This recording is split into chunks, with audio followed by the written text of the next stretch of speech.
के माननीय मंत्री है, अपर मुख्य सचिव विभाग के मुख्य पदाधिकारी हैं। तो कार्यपालिका और विधायिका दोनों के बीच बेहतर तालमेल हो, यह तो आम नागरिक की अपेक्षा होती है। अब क्या समस्या है, उसका निदान क्या है, वो जाने, क्योंकि समस्या जिनका है वही बता सकते हैं। कि प्राथमिक शिक्षा में बिहार के बच्चे, चाहे वो गणित हो अथवा हिंदी हो, उसमें बेहतर करते हैं। अब कौन कहाँ बोलते हैं मैं नहीं जानता। और शिक्षा की गुणवत्ता वैसे दौर में जब शिक्षा बाजार के हवाले जा रहा हो, तो बिहार के बच्चे और बिहार के शिक्षकों की महत्वपूर्ण भूमिका है। नहीं तो कदाचार मुक्त भी मैट्रिक का एग्जाम होता है, तो बेहतर रिजल्ट कैसे आता है तब। नमस्कार, आप न्यूज फोर्नेशन देख रहे हैं। मैं हूं आपके साथ वंदना। बिहार के शिक्षा मंत्री प्रोफेसर चंद्रशेखर अपने अनाप शनाप बयानों से लगातार सुर्खियों में रहते हैं। चाहे सदन की कार्रवाई हो रहा हो तब, या फिर ऐसे अगर शिक्षा मंत्री से कोई बयान ले रहा हो तब, ऐसा वो बयान देते हैं कि कई दिनों तक वो चर्चा का विषय बने रहते हैं। एक बार फिर उन्होंने पीत पत्र लिखा है शिक्षा विभाग के नाम से, के पाठक के नाम से। उसमें कई तरह के जिक्र उन्होंने किया है। आखिर क्या प्रोफेसर चंद्रशेखर को जो है नाराज़गी थी, क्या मंत्री होते हुए वो कंफर्टेबल नहीं अब हैं के पाठक के आने के बाद? हमारे साथ बात करने के लिए हैं बिहार सरकार में पूर्व मंत्री, जदयू के मुख्य प्रवक्ता नीरज कुमार। कैसे देख रहे हैं इसको? देखिए, पीत पत्र क्या है, मीडिया के माध्यम से जानकारी मिली है, लेकिन महत्वपूर्ण पक्ष यह जरूर है कि माननीय शिक्षा मंत्री विभाग के माननीय मंत्री है, अपर मुख्य सचिव विभाग के मुख्य पदाधिकारी हैं। तो कार्यपालिका और विधायिका दोनों के बीच बेहतर तालमेल हो, यह तो आम नागरिक की अपेक्षा होती है। अब क्या समस्या है, उसका निदान क्या है, वो जाने, क्योंकि समस्या जिनका है वही बता सकते हैं। लेकिन हम लोग एक सामान्य समझ के आधार पर यह कहते हैं कि दोनों के बीच अंतर्विरोध नहीं होना चाहिए, दोनों के बीच बेहतर समन्वय होगा तो बेहतर काम होगा। लेकिन शिक्षा मंत्री को ही क्यों अब जो है असहज महसूस वो कर पा रहे हैं के पाठक के आने अब के ये बाद? तो क्या पीत पत्र में है, कंटेंट हम लोग नहीं देखे हैं ना। उन्होंने पैंट गिली से लेकर के शौचालय तक के, नट बोल्ट तक के सारी कुछ का जिक्र उन्होंने उसमें कर दिया है। क्या मतलब क्या संदर्भ? अगर विभाग के संस्थागत भवन में कोई परेशानी है, अगर इन चीज़ों में कोई परेशानी है, तो क्यों नहीं उसका अवलोकन कार्यपालिका को करना चाहिए? नहीं करेगा तो कौन करेगा? हमारे घर में अगर सरकारी आवास है, वहाँ बिजली की गड़बड़ी है, तो कार्यपालक अभियंता की जिम्मेवारी बनती है कि वो देखेंगे। विधान परिषद के सेक्रेटरी को हम खबर करेंगे।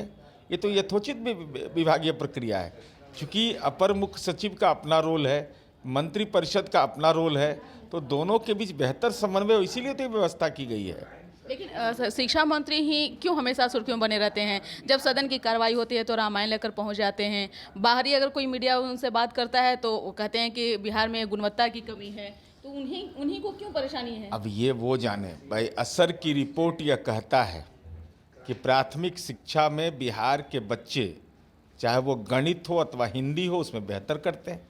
अब कौन कहाँ बोलते हैं मैं नहीं जानता। और शिक्षा की गुणवत्ता वैसे दौर में जब शिक्षा बाजार के हवाले जा रहा हो, तो बिहार के बच्चे और बिहार के शिक्षकों की महत्वपूर्ण भूमिका है। नहीं तो कदाचार मुक्त भी मैट्रिक का एग्जाम होता है, तो बेहतर रिजल्ट कैसे आता है तब। और देश के दूसरे राज्य हमसे सीखने के लिए आ रहे हैं। बिहार विद्यालय परीक्षा समिति की कार्यप्रणाली के बारे में सीखने के लिए लोग आते हैं। लेकिन अब वो क्या कहते हैं वो जाने।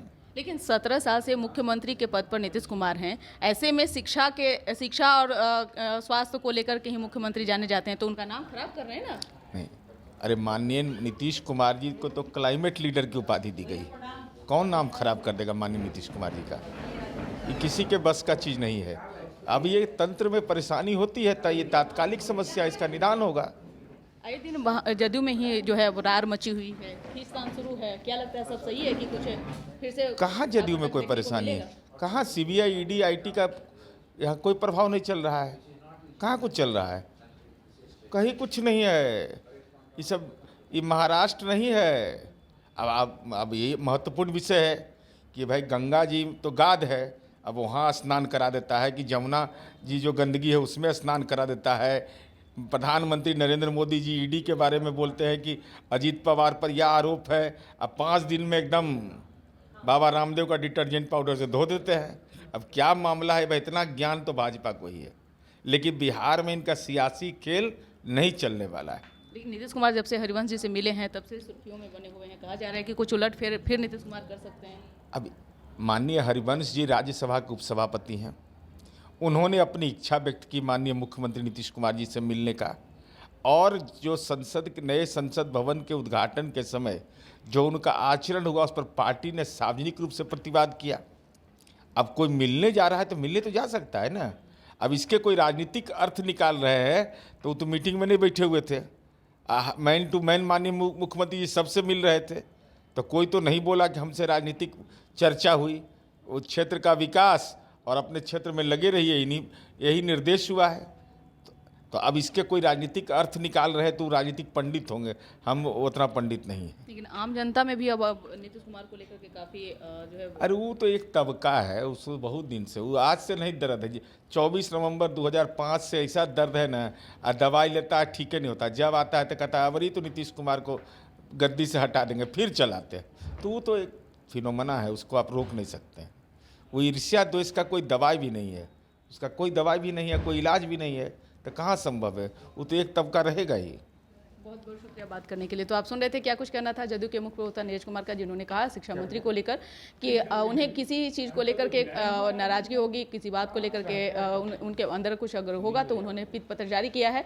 लेकिन बिहार के शिक्षकों को लेकर इन्होंने साफ तौर से कहा कि यहाँ गुणवत्ता की कमी नहीं है, विशेष तौर पर शिक्षकों को लेकर के जिस तरह से लोग आए दिन बयान दे रहे हैं यह उचित नहीं है। इस खबर बस इतना ही। बने रहे न्यूज़ फाउंडेशन के साथ। धन्यवाद।